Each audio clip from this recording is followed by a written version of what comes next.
Hello, welcome to Board Deck and Dice. Today we are looking at Asking for Trobils, Trobils, from publisher Breaking Games. It is a basic worker placement game. Let's have a look how it plays. Here we have the board set up for Game of Trobils, or Trobils. Game of Trobils is a basic worker placement game with some kind of chained worker placement actions. What you are trying to do is get these guys, which are Trobils, and they're on the planet. I'll show you where they go in a minute. And to get them, you need 2 carrots on this one. Sorry, let's try again. 2 carrots, a trap, and a coal. You get 5 victory points, and if you turn it in the middle of the board, you still get your victory points, but you'll also get 3 credits. And there's various different ones that are more complicated to get this. You need a mega trap and slugs, which take 2 stages to get rather than 1.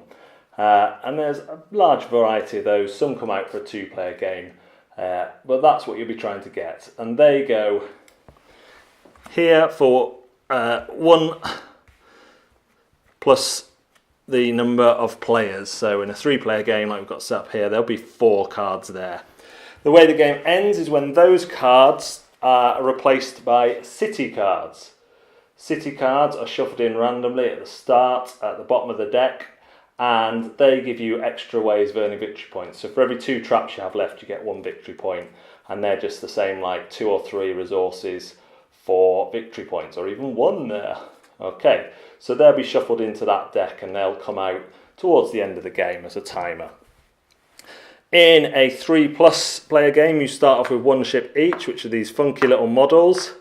Some seem based on popular culture.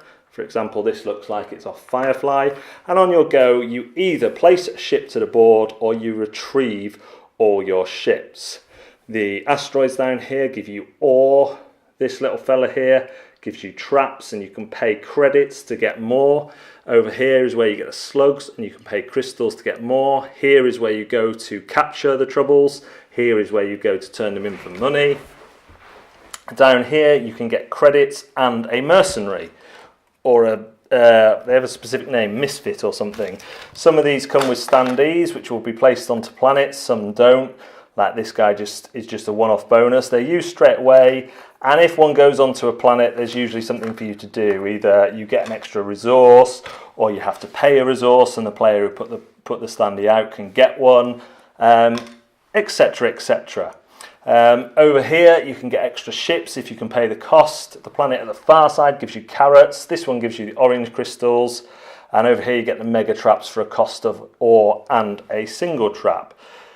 The other place you can go that's really interesting is this place over here. Everyone has a player board, and the player board has pictures of all the places you can go to do stuff.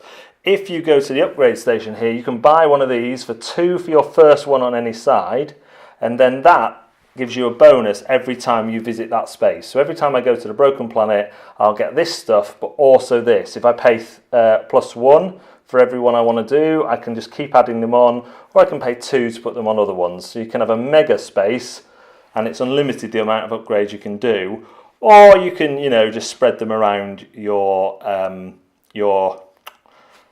locations, so you can have a more kind of versatile thing. Wherever you go, you're getting something. So that's what these bits are here. Some of the misfits give you those for free as well, which if you're jammy like my son, you get all of yours for free, which is very helpful.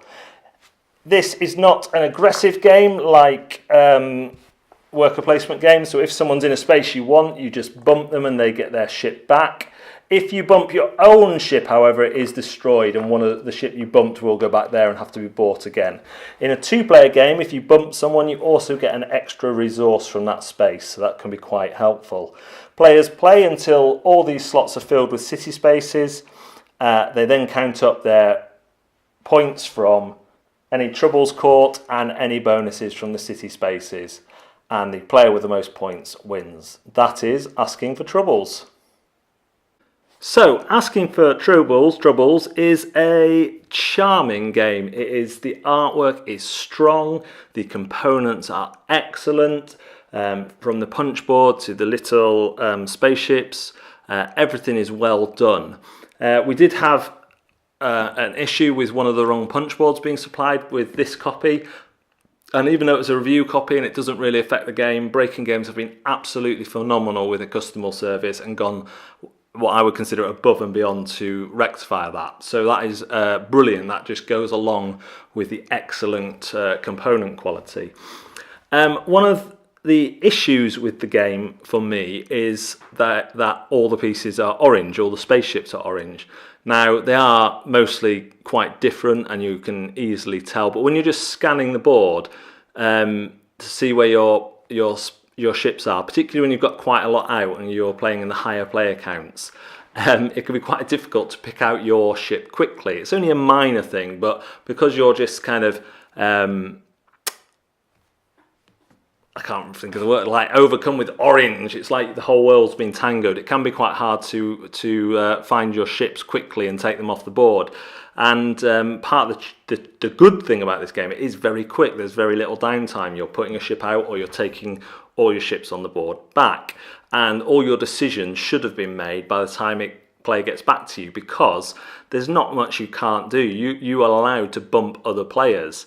You might not want to do that because that gives them an extra go, and it certainly makes you think about where you're going to go and in what order you're going to do things, because if you know someone's going after traps and you also want traps, you may as well go before them so they bump you.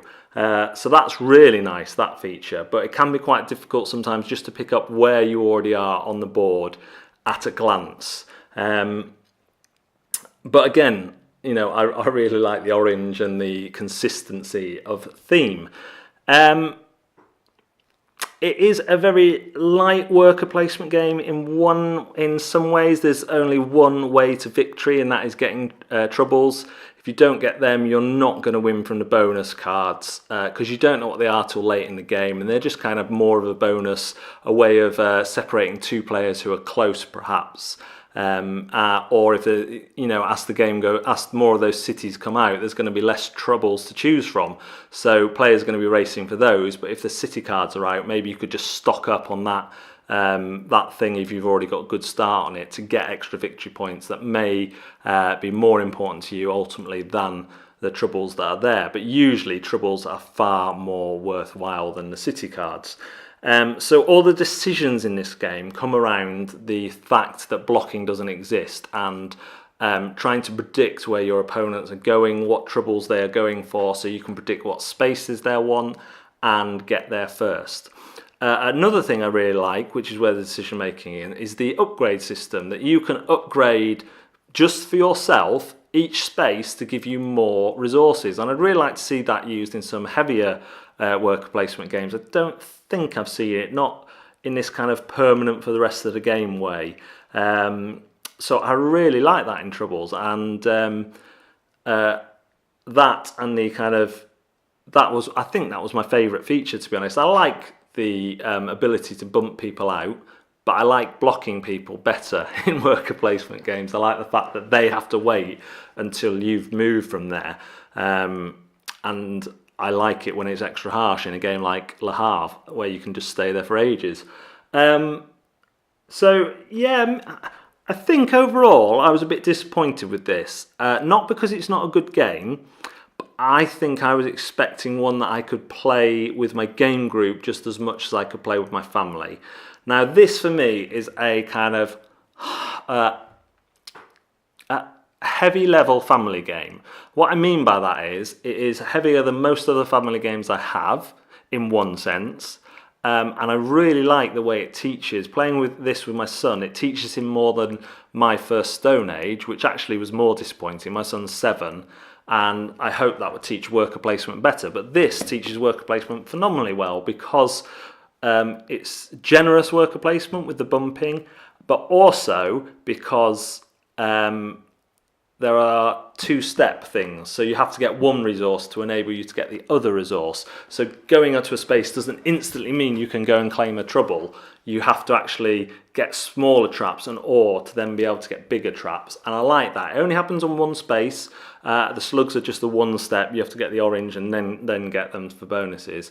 But I like that introduction. However, for my game group, we're used to playing worker placement games that just have more decisions and just have more routes to victory. And not knowing much about the game other than it was a game that was raved about, I think I set my expectations too high for this. Had I set my expectations for a game I can play with my family, that actually taught them more about wider board games, then I would have to say this is fantastic. You don't want multiple options to victory as well as more complex worker placement. You want to teach them things at a time and in ways they enjoy. The theme is great for families. The ability to have those mercenary, those misfit cards that can be placed on different places and add extra penalties or rewards. The reward system yourself of upgrading your own ship, and that complex worker placement, more complex worker placement of having to get a number of resources to get another resource which you can then use to get your points. So there's a lot of good to be said for this. The intimidation factor is low for me as a gamer. For my family who aren't as bigger gamers as me, especially my wife, the iconography and amount of things you can do was a little intimidating. For my son as well, to take in that whole board was a little intimidating. However, the iconography is clear, and despite most things being orange, it's clear what each resource is. The rulebook is really good, really clear, a great rulebook. There was no questions I had after reading the rulebook and no questions that cropped up through gameplay that needed checking. And there is fun to be had here for me in a family setting. I will say that in a game group setting of my peers, I didn't have as much fun, and that's because it just felt like we were all driving towards the same thing, and there was no real way of getting out of that or doing something different, or different enough. So, but yeah, with my family, lots of fun, and I love seeing my son learn new things. So from that point of view, very good. Would I add it to my collection? If it was a game that my son regularly wants to play, yes. To play on game group night, no. But that doesn't mean it's a bad game. It's a good game. For some people, this is going to be a great game. For where I am at the minute, it just doesn't hit that. But that's not a bad thing. Not every game is for everyone.